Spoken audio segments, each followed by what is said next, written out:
Good morning बच्चों। बेटा अब आप सभी 11th में आ गए हैं और आपकी एक ऑनलाइन क्लास हो भी चुकी है और जो हमारी एक लाइव क्लास हुई है दूसरी, उसमें आप लोगों को हिंदी भाषा का उद्भव, विकास, हिंदी भाषा की शुरुआत कैसे हुई वो, और एक हिंदी साहित्य जो है उसका काल विभाजन, वो सारी बातें, वो सारे जो विषय है वो एक डिटेल से विस्तृत रूप से बताए गए।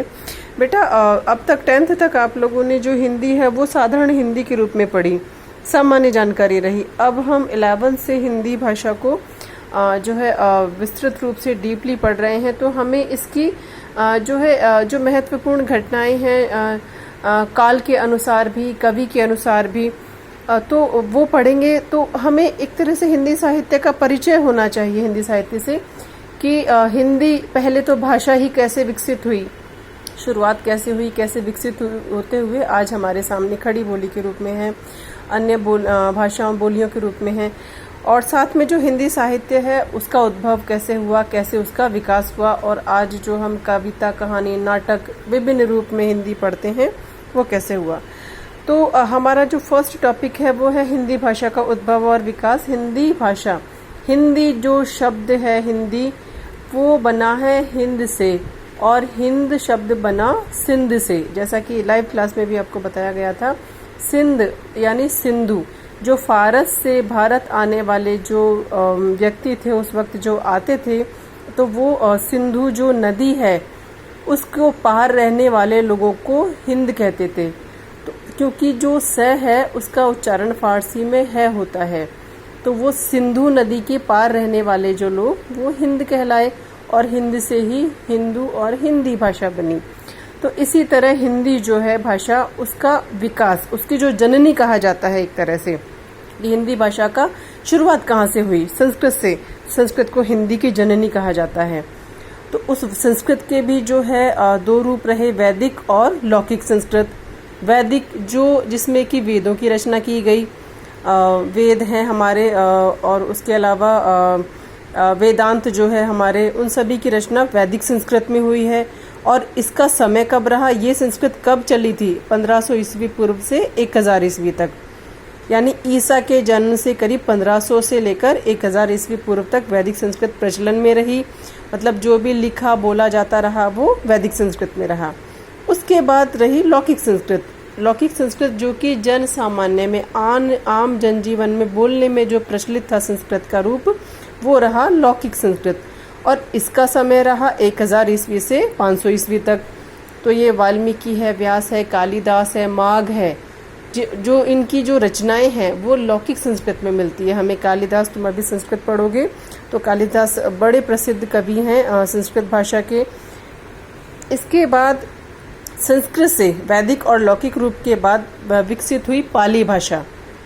पाली भाषा जो है हम सभी जानते हैं, बौद्ध धर्म, हम सब ने नाम सुना है, महात्मा बुद्ध जिनका बौद्ध धर्म का प्रवर्तन करने वाले थे महात्मा बुद्ध। तो बौद्ध धार्मिक ग्रंथ जितने भी रचे गए वो सब पाली भाषा में रचे गए थे, जो कि इसी संस्कृत, लौकिक संस्कृत से विकसित हुई थी। और इसका समय रहा 500 ईस्वी पूर्व से पहली ईस्वी तक, यानी ईसा का जन्म यहाँ माना जाता है पहली ईस्वी में।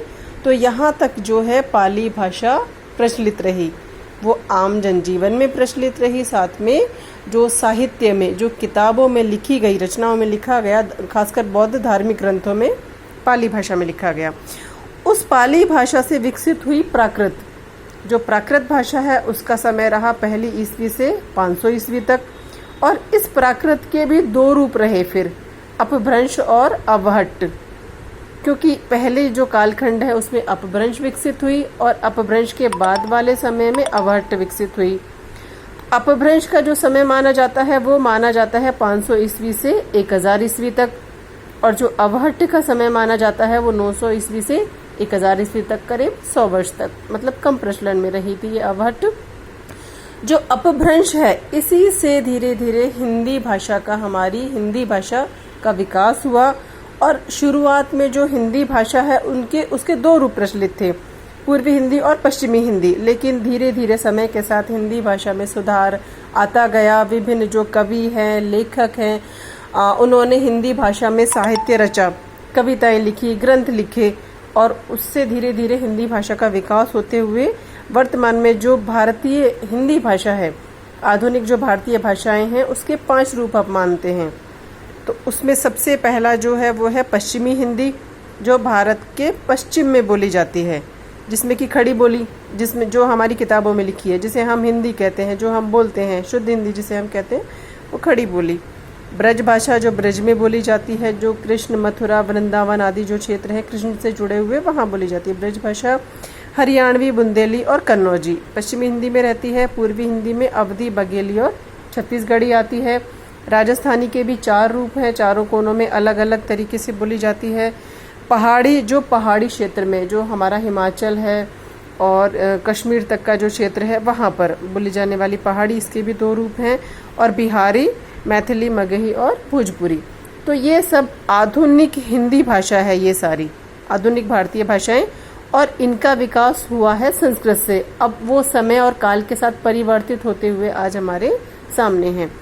तो ये जो हिंदी भाषा का विकास हुआ, ये इसलिए जानना जरूरी है बेटा कि आप सबको अब हिंदी विस्तृत रूप से पढ़नी है, गहन रूप से पढ़नी है।